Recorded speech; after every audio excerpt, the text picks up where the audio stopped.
There is an abandoned island standing in the middle of the ocean, like a massive block of concrete. Hashima.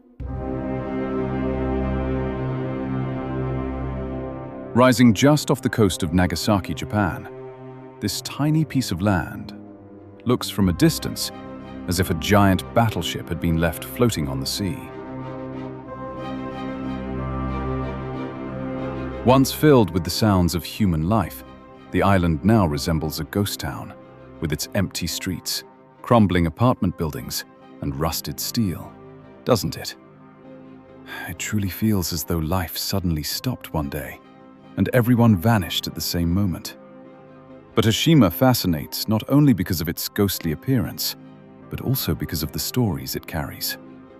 Because this place holds an incredible past, stretching from Japan's Industrial Revolution to its imperial ambitions, from the dark shadows of war to controversies that continue to this day. Despite its tiny size, it is like a giant history book, hiding both the light of progress and the shadow of exploitation behind its concrete walls. And here is the remarkable part. This island was once one of the most densely populated places on Earth. In 1959, nearly 6,300 people lived on an island measuring just 6.3 hectares. That meant more than 80,000 people per square kilometer. So what happened to such a crowded and vibrant place that turned it into the empty, silent, and unsettling pile of stone it is today? Come with me now, and let's discover together how this tiny island, where tens of thousands of lives once depended entirely on coal, became a silent and deserted mass of concrete.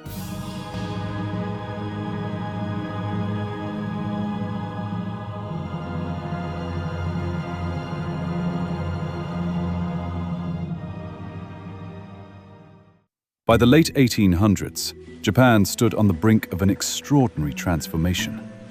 After centuries as a quiet island nation built around agriculture, it suddenly began taking on an entirely different face through the Industrial Revolution. Imagine it. Newly laid railways, factory chimneys rising into the sky, shipyards launching steel-hulled vessels one after another. And the demand for energy was growing exponentially with each passing year. It was at this moment that a tiny island off the coast of Nagasaki entered the stage. When Mitsubishi discovered the rich coal seams beneath the island, it wasted no time purchasing it. Because at that time, coal was not merely a fuel that heated homes. It was essentially the heart of the entire modernization effort. Everything ran on coal, from steam trains and massive ships to factories and power stations. Japan's coal production grew so rapidly that it soared from just 200,000 tons in 1874 to 31 million tons by 1919. Just think about it, an increase of nearly 150 times within only a few decades. Of course, as the mine expanded, the island had to grow as well. Mitsubishi used mining waste to artificially enlarge the island. To withstand the relentless assault of the waves, it surrounded the island with enormous concrete seawalls. Mining facilities were then built on the newly reclaimed land. But there was another side to the story. There was very little space left for workers' housing. As a result, they were crowded into the rocky northern section of the island. Narrow streets, buildings packed tightly together. It was as if the life of an entire city had been compressed onto a tiny piece of stone.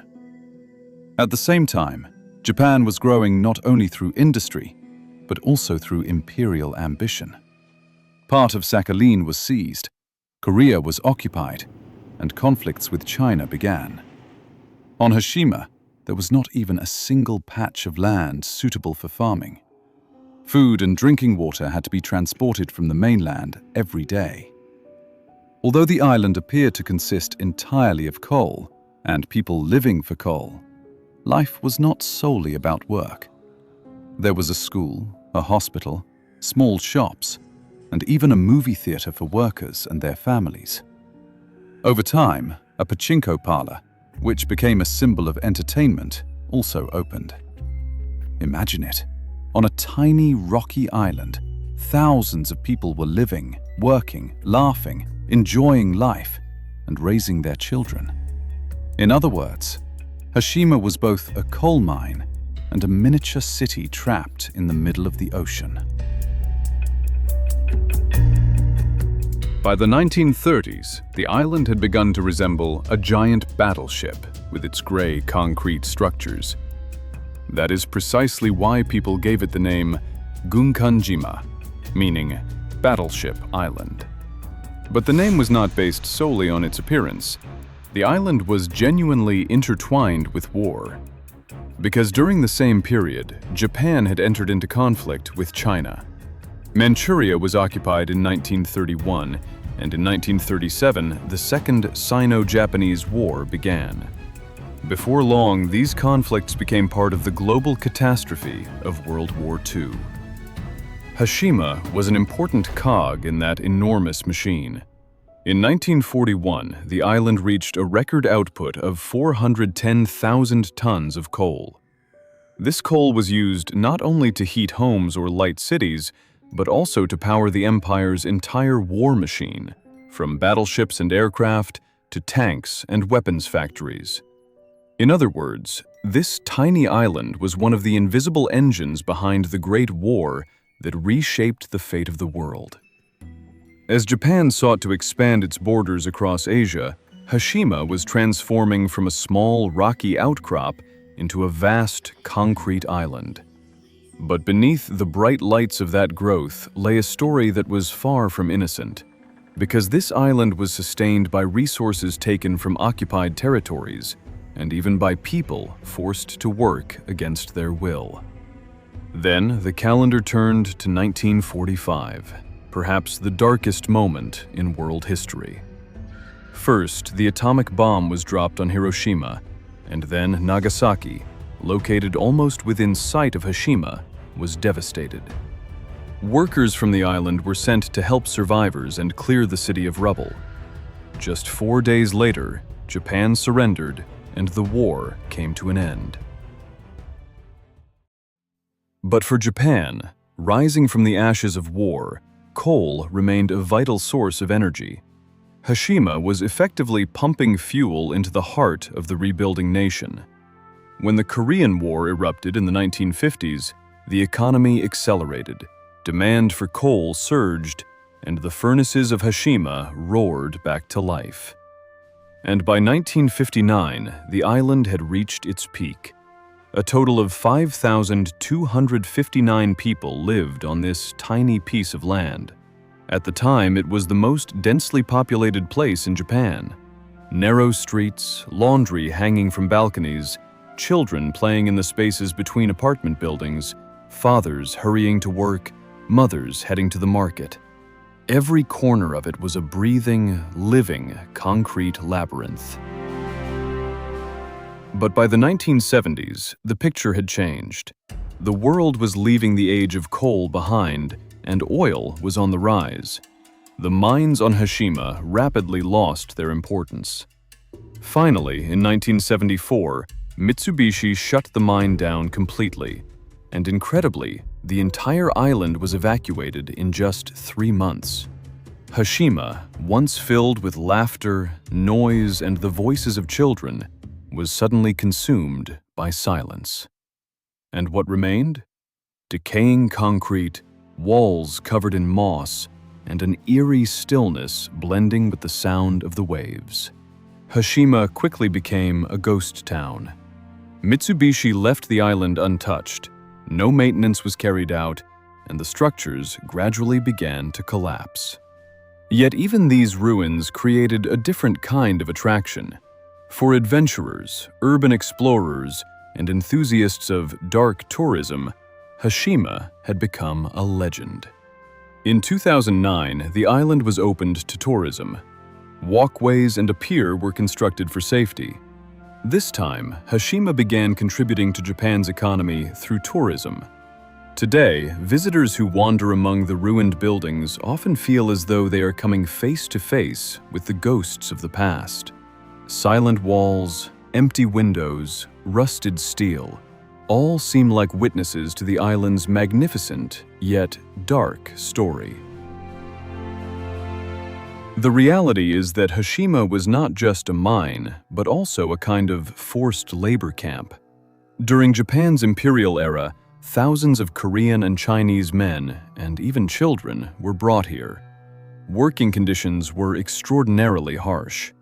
One former laborer taken to the island, Su Jung-woo, recalls being brought there at the age of just 14 and working 12-hour days in narrow, humid mines where temperatures reached 37 degrees Celsius.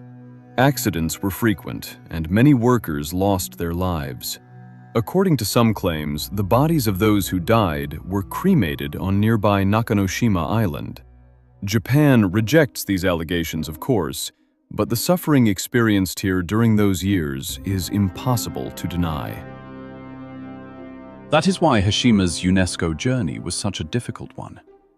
Japan nominated the island for the list in 2009, but it faced strong opposition from South Korea, North Korea, and China. Because this was not merely an industrial heritage site, it was also a place marked by painful memories. In 2015, Japan and South Korea reached an agreement. Japan promised to present the reality of forced labor. Following this, Hashima was added to the UNESCO World Heritage List. But when it came to implementation, things changed, of course. In 2023, an exhibition about Hashima opened in Tokyo, but it contained only a QR code. When scanned, it led to a video with only Japanese narration and no subtitles, meaning the promised acknowledgement of those hardships seemed far from fulfilled. Today, Hashima remains at the center of an ongoing debate. Is it an industrial heritage site that Japan proudly showcases, or a painful reflection of human history? Perhaps it is both. That is why Hashima's story remains an open wound, continuing to hold deep significance for both Japan and South Korea. Hashima actually reminds us of something very important. History is not written solely through great wars or the decisions of statesmen. Sometimes, the stories of ordinary people who lived between concrete walls carry the deepest traces of history. On Hashima, the local and the global, the past and the present, almost blend into one another. On one hand, you see Japan's Industrial Revolution and its drive toward modernization. But on the other, the shadow of war and the painful legacy of forced laborers stare back at us. Now, imagine yourself walking among those abandoned buildings. You touch rusted pipes, while salty sea winds pour through shattered windows. It is as if the footsteps of workers still echo between the walls, the laughter of children, even the sound of hammers ringing through the mine. At that moment, what stands before you is not merely a collection of ruins, but questions etched into humanity's memory. How do we remember our past? Which parts do we tell, and which do we choose to ignore? That is why Hashima is special. It makes us reflect not only on what we have done, but also on what we have learned. And, perhaps most importantly, how we pass the answers to these questions on to future generations. Because forgetting is easy, but remembering, that, I think, is where true courage begins.